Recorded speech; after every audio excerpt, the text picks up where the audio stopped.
नमस्कार, आप देख रहे हैं न्यूज 18 का डिजिटल प्लेटफॉर्म और मैं हूं आपके साथ जागृति खंतवाल। प्रधानमंत्री नरेंद्र मोदी संघाई सहयोग संगठन यानी कि एससीओ शिखर सम्मेलन में शामिल होने के लिए चीन दौरे पर है।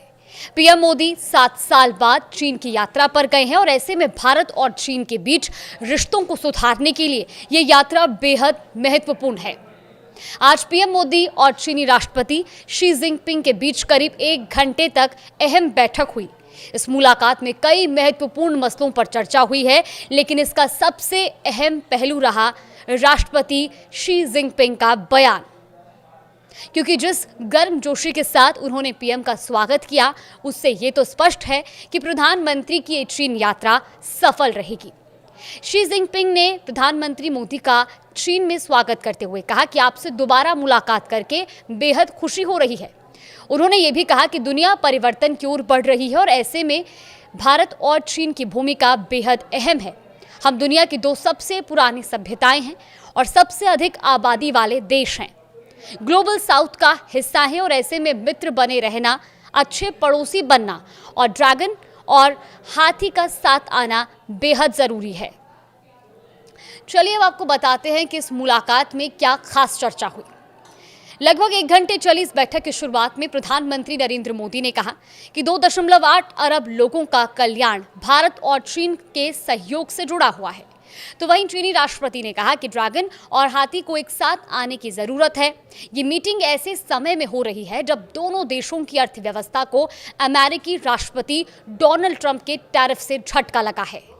मीटिंग में पीएम मोदी ने यह भी जिक्र किया कि पिछले साल हुई डिसएंगेजमेंट प्रक्रिया के बाद सीमा पर शांति और स्थिरता बनी हुई है। मोदी ने द्विपक्षीय संबंधों में विश्वास और संवेदनशीलता का अहम रोल बताया और साथ ही उन्होंने इसको दोहराते हुए कहा कि भारत डायरेक्ट फ्लाइट्स और कैलाश मानसरोवर यात्रा की बहाली जैसे कदमों के जरिए रिश्तों को मजबूत बनाने के लिए प्रतिबद्ध है। शी जिनपिंग ने भारत चीन रिश्तों की 75वीं वर्षगांठ का जिक्र भी किया। उन्होंने कहा कि दोनों देशों को रणनीतिक और लॉन्ग टर्म दृष्टिकोण से संबंधों को संभालना होगा। अंतर्राष्ट्रीय संस्थाओं में लोकतंत्र में मजबूत करने की हमारी साझा जिम्मेदारी है और ऐसे में हमें एशिया ही नहीं बल्कि पूरी दुनिया में शांति और समृद्धि के लिए मिलकर काम करना चाहिए।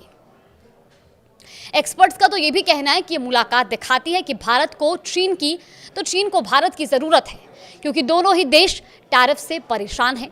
अब सोमवार को प्रधानमंत्री नरेंद्र मोदी त्यानजिन में रूसी राष्ट्रपति व्लादिमीर पुतिन से मुलाकात करेंगे।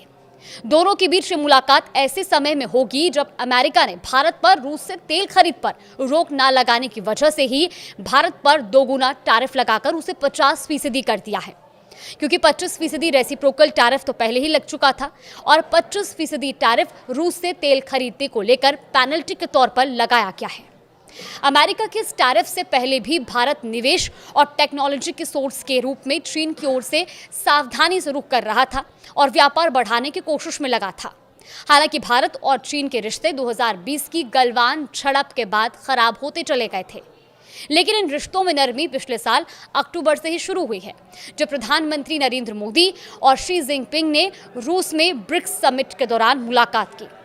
उस बैठक से पहले दोनों नेता बहुपक्षीय मंचों पर एक दूसरे से दूरी बनाए हुए थे, लेकिन ये मुलाकात उस समय हुई थी जब दोनों देशों ने वास्तविक नियंत्रण रेखा पर बाकी बचे तनाव वाले इलाकों से पीछे हटने पर सहमति बनाई थी।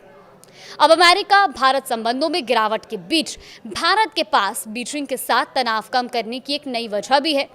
एक्सपर्ट्स का यह भी कहना है कि ट्रंप के व्यवहार युद्ध ने दशकों पुरानी अमेरिकी कूटनीति को भी उलट दिया है, जिसमें भारत को चीन के मुकाबले एक संतुलनकारी ताकत के रूप में देखा जाता था। अब ऐसे में क्योंकि चीन दौरे पर प्रधानमंत्री नरेंद्र मोदी हैं, आज वो शी जिनपिंग से मुलाकात कर चुके हैं, कल उनकी मुलाकात पुतिन से होनी है। अगर ये यात्रा सफल रही तो इससे भारत को कई मायनों में फायदा भी होगा। फिलहाल देश और दुनिया की तमाम बड़ी खबरों के लिए आप देखते रहिए न्यूज़ 18।